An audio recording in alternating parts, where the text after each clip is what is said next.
அனைவருக்கும் வணக்கம். இந்த காணொளியில் நாம் விவாதிக்க இருப்பது அலுமினியம், பித்தளை, தாமிரம் மற்றும் ஸ்டெயின்லெஸ் ஸ்டீல் போன்ற ஃபினிஷ்டு மெட்டீரியல் மேல் அதனுடைய மேற்பரப்பு பாதிக்கப்படாமல் பயிற்சி செய்வது குறித்து விவாதிக்கலாம். குறிக்கோள்: இந்த காணொளியின் முடிவின் போது உங்களால் இயலப்போவது என்னவென்றால், 1. வெர்னியர் ஹெயிட் கேஜ் மூலம் அலுமினியம், பித்தளை, செம்பு ஆகியவற்றின் மேல் மார்க்கிங் செய்வது. 2. ஹேக்சாவை பயன்படுத்தி கூடுதலாக உள்ள உலோகத்தை வெட்டுதல். 3. Drilling, counter sinking, counter boring மற்றும் ரீமிங் வேலைகளை செய்வது. டேப்பிங், ஃபினிஷிங் மற்றும் ரீஃபர்பிங் வேலைகளை செய்வது. இந்த செயல்முறைக்கு தேவையான கருவிகள் மற்றும் பொருட்களை குறித்து விவாதிப்போம். Drilling machine 1, vernier height gauge 1, vernier calliper 1, steel ruler 300 mm 1, drill bit 6 mm முதல் 12 mm வரை 1 ஒரு செட், அதாவது reamer tool 6 mm 1, counter bore 6 mm 1, tap and die set 1, flat file 12 1, dot punch 1, ball peen hammer 250 gram 1. இந்த செயல்முறைக்கான வேலை வரிசை பற்றி விவாதிப்போம். 1. மூலப்பொருள்களை சரிபார்க்கவும். 2. அடுத்தடுத்த பக்கங்களிலும் மற்றும் தட்டையான மேற்பாகத்திலும் ஃபைல் செய்யவும். 3. 74 மற்றும் 48 அளவில் வெளிப்புற கோட்டை குறிக்கவும். 4. அடையாளம் செய்யப்பட்ட இடத்தில் பஞ்ச் செய்யவும். 5. ஹேக்சாவை பயன்படுத்தி அதிகப்படியான பொருட்களை அகற்றவும். 6. வரைபடத்தில் கொடுக்கப்பட்டுள்ள அளவுகளின்படி எல்லா துவாரங்களின் மையக்கோடுகளை மார்க்கிங் செய்யவும்.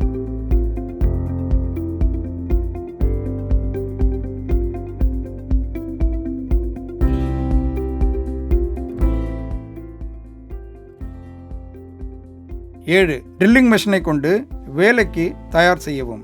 8. ஸ்டாண்டர்ட் சார்ட்டின் படி துளைகளை ட்ரில் செய்யவும். 9.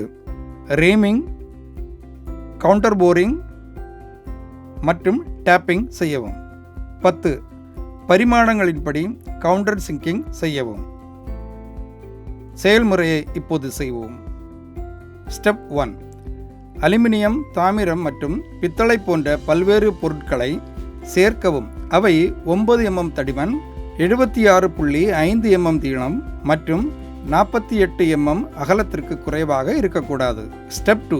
ஆங்கிள் பிளாக்குக்கு எதிராக 3 ஒர்க் பீஸ்களையும் பிடிக்கவும் அல்லது பொருத்தவும். ஸ்டெப் 3. வெர்னியர் ஹெயிட் காஜ் உதவியுடன் 3 ஒர்க் பீஸ்களின் மேல் கோடுகளை குறிக்கவும். ஸ்டெப் 4. முதலில் ஒர்க் பீஸ்களை செங்குத்து நிலையில் வைத்து வரைபடத்தில் கொடுக்கப்பட்டுள்ள பரிமாணங்களின்படி குறித்து முடிக்கவும். ஸ்டெப் 5. ஒர்க் பீஸ்களை கிடைமட்டமாக மாற்றி பரிமாணங்களின்படி குறித்து முடிக்கவும். ஸ்டெப் 6. வரைபடத்தின்படி ட்ரில்லிங், டேப்பிங் போன்றவற்றை செய்ய பஞ்ச் சென்டர் மற்றும் சுத்தியலின் உதவியுடன் பணிப்பகுதியில் பஞ்ச் செய்து குறியிடவும். இது கட்டிங் செய்வதற்கு ஏதுவாக இருக்கும். ஸ்டெப் 7. மேலும் கூடுதலாக ஏதாவது பகுதி தென்பட்டால் அதனையும் பஞ்ச் செய்து குறியிடவும். ஸ்டெப் 8. நெம்புகளை பயன்படுத்தி பெஞ்ச் வைஸை திறக்கவும். பின் ஒர்க் பீஸை ஜாக்களின் இடையில் வைத்து இறுக்கவும். ஸ்டெப் 9. ஹேக்சா சட்டத்தின் உதவியுடன் கூடுதல் பாகங்களை வெட்டி நீக்கவும். ஸ்டெப் 10. இதை போன்று எல்லா 3 ஒர்க் பீஸ்களையும் செய்யவும். ஸ்டெப் 11. பெஞ்ச் வைஸின் ஜாஸ்களின் இடையில் ஒர்க் பீஸை வைத்து ஃபைலிங் செய்ய துவங்கவும். ஒர்க் பீஸின் அனைத்து முனைகளும் மற்றும் பரப்புகளும் மிருதுவாக மாறும் வரை ஃபைலிங் செய்யவும். ஸ்டெப் 12. எல்லா 3 ஒர்க் பீஸ்களிலும் ஃபைலிங் செயல்முறையை முடிக்கவும். ஸ்டெப் 13. ஒரு வெர்னியர் ஸ்கேலை எடுத்து அனைத்து ஒர்க் பீஸ்களின் நீளம், அகலம் மற்றும் தடிமன் ஆகியவற்றை அளந்து கொடுக்கப்பட்ட அளவின்படி வேலை முடிக்கப்பட்டுள்ளதை உறுதி செய்யவும். ஸ்டெப் 14. பரிமாணங்களின்படி கொடுக்கப்பட்ட பொருத்தமான அளவுக்கு, அதாவது 6 mm ட்ரில் பைலை எடுத்து ட்ரில்லிங் மெஷினில் பொருத்தி அதை இறுக்கவும். ஸ்டெப் 15. இப்போது வேலைப்பகுதியை தகுந்த ஃபிக்சரில் வைத்து நெம்புகோல் மூலம் ட்ரில்லிங் மெஷினை இறுக்கவும். பின்னர் ட்ரில்லிங் செய்யவும்.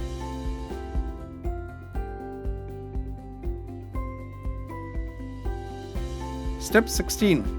அதே போன்று மற்ற ஒர்க் பீஸ்களிலும் 6 mm ட்ரில்லிங் செய்ய வேண்டும்.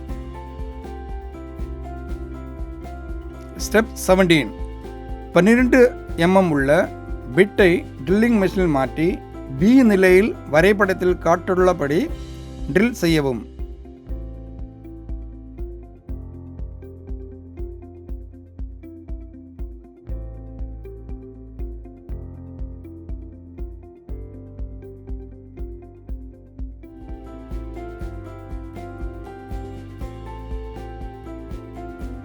ஸ்டெப் 18. ட்ரில்லிங் மெஷின் சாக்கில் ஒரு ரீமர் டூலை பொருத்தி வரைபடத்தில் கொடுத்துள்ளபடி 6 mm இல் டி நிலையில் ஒரு ரீம் செய்யவும்.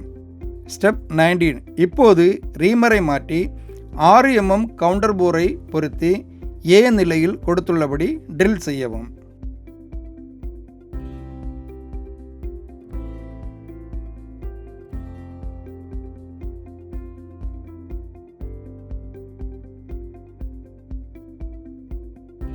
Step 20.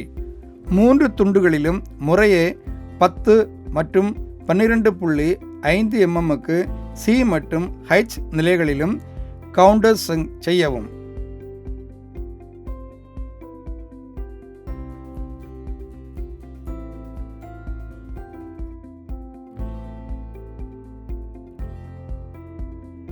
Step 21. Work பீஸ்களை drilling machine ஃபிக்சரிலிருந்து மாற்றி அவைகளை பெஞ்ச் வைஸின் ஜாக்களின் இடையில் பொருத்தவும். ஸ்டெப் 22. இப்போது உங்களிடம் ட்ரில் செய்யப்பட்ட துளை உள்ளது. சரியான அளவிலான டேப்பை பயன்படுத்தி இன்டர்னல் த்ரெட்ஸை வெட்டவும். டேப்பிங் செய்வதை தொடங்கவும். டேப்பர் பிட்டை கடிகார திசையில் சுழற்றி மெட்டீரியலின் த்ரெட்ஸ், அதாவது கட்டிங் தீரும் வரை செய்யவும். அதிலிருந்து ஒவ்வொரு கடிகார திசையில் முழு சுழற்சிக்கும் ஒரு அரை சுழற்சியை எதிர் திசையில் செய்யவும். கொடுக்கப்பட்டுள்ள பரிமாணங்களின்படி முறையே 10 mm, 8 mm மற்றும் 6 mmக்கு எஃப், இ மற்றும் ஜி நிலைகளில் டேப்பிங் செய்யப்படுகின்றன.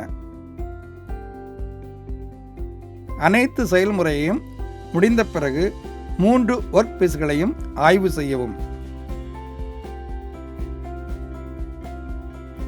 இந்த காணொளியில் இதுவரை ஸ்டெயின்லெஸ் ஸ்டீல், தாமிரம், அலுமினியம் மற்றும் பித்தளை பொருட்களின் அவை அடையாளப்படுத்துவது, அளவுக்கு ஏற்றாற்போல் வெட்டுதல், ட்ரில்லிங் மற்றும் டேப்பிங் முதலானவைகளை குறித்து விவாதித்தோம். இந்த காணொளியை பார்த்த பிறகு நீங்கள் இந்த செயல்முறைகளை அதன் அடிப்படை மாறாமல் செய்ய முடியும் என கருதுகிறோம். நன்றி, வணக்கம்.